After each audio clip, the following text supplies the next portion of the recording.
You're listening to Dear Strategy, where we answer all of your questions on product and business strategy. And now, here's your host, Bob Caparelli. Welcome to another episode of Dear Strategy, where we answer all of your questions about product and business strategy. Real questions from real people in real companies just like yours. So welcome, strategy creators, to another episode of Dear Strategy. We're glad to have you with us as always. This is a little bit of a milestone episode. This is episode 60. So I don't know, feels like it should be some type of a milestone. So I'm going to make it a milestone because I'm going to ask an important question on the show today. And it's a question that I'm actually asking myself. So this isn't a reader question or a listener question. This is a Bob question. So as most of you know, I've just recently launched a company of my own called Strategy Generation Company. And of course, this is the official podcast of that company. And we do strategy training and coaching and so forth.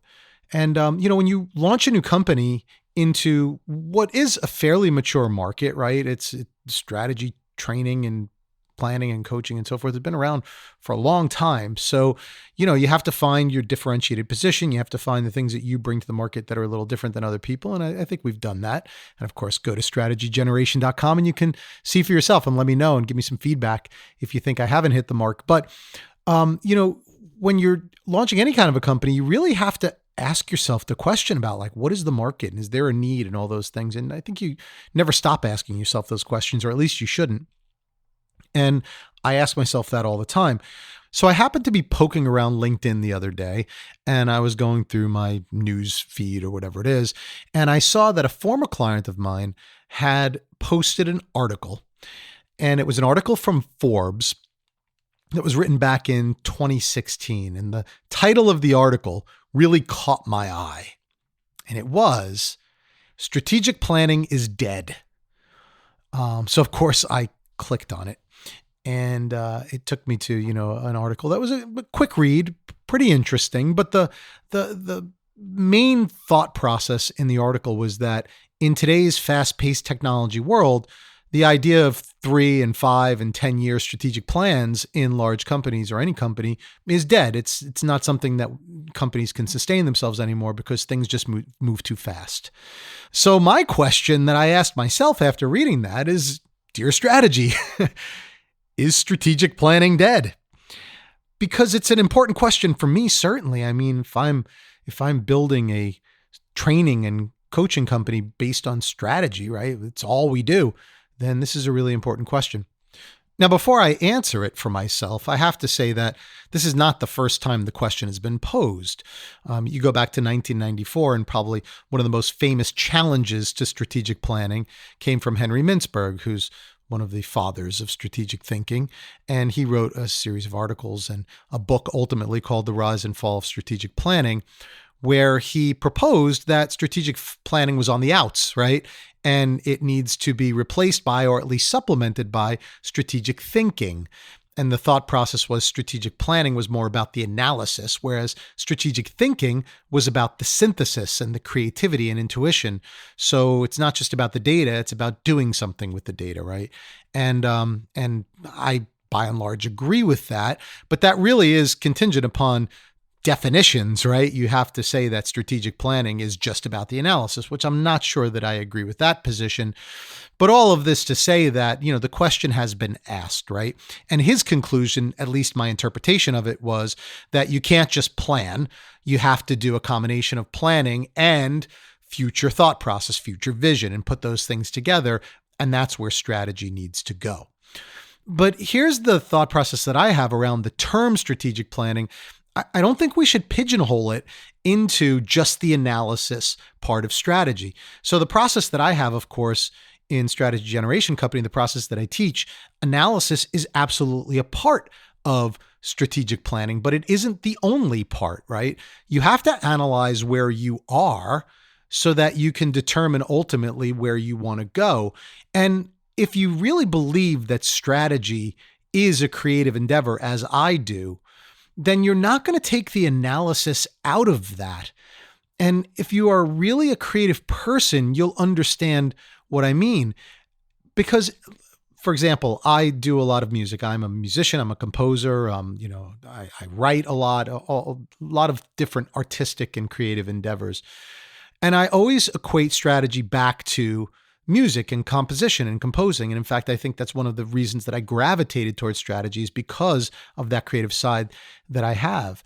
And the book that I wrote, Creative Strategy Generation, which I based a lot of the company on, is all about making the analogy between music composition and strategy composition for this exact reason, because I really think that there are a lot of correlations. Well, the point that I want to make is that when you write a piece of music, it's very rare that you just go run up to the piano or the guitar or whatever else, you start banging out chords without any structure to it, right? In fact, that's just not the way it works.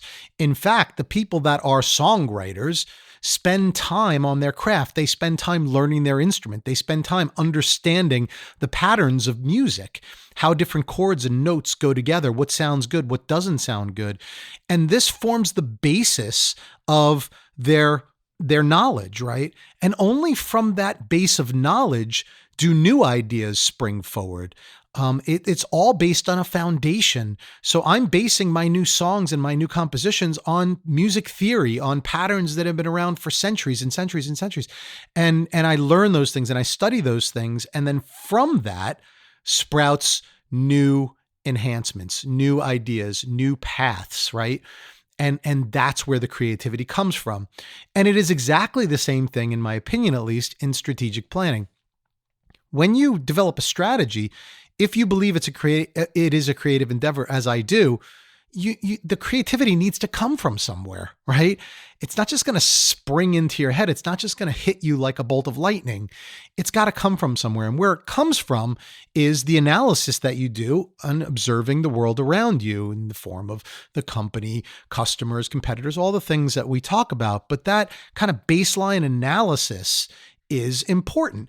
And if you call that, as Mintzberg does, strategic planning, then you need that. It's an important part of the creative process.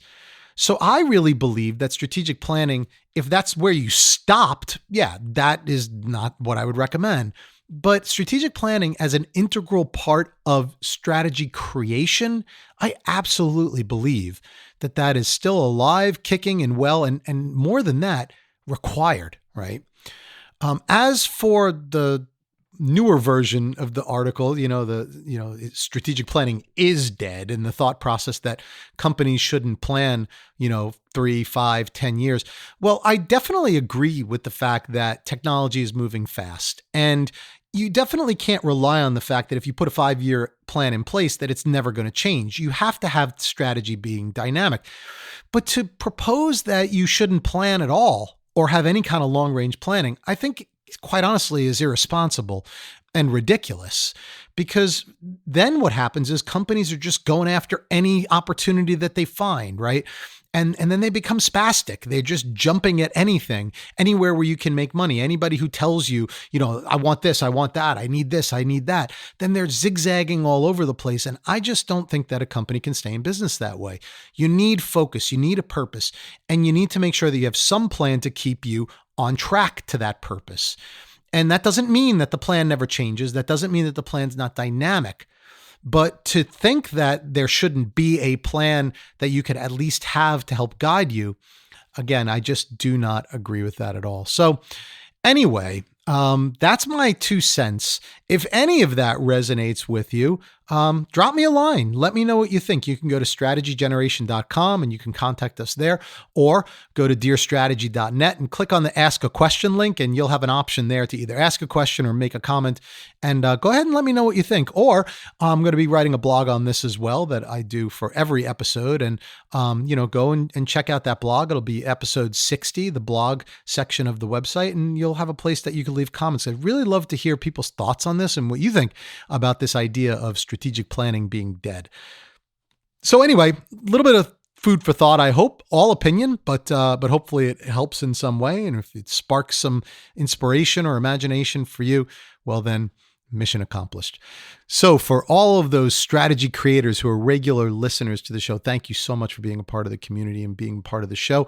For those of you who might be newer to the show, please subscribe to the show. Tell your friends about it. Go out and write us a review. We'd love to have you as part of our community if you enjoyed what you heard here and got some value out of it. And as you're doing all that, don't forget to make time for the plan, and we'll see you back here on another episode of Dear Strategy. Thanks for joining. Thank you for listening to Dear Strategy with Bob Caparelli. To learn more or to submit a question to be featured on our show, please visit us at dearstrategy.net.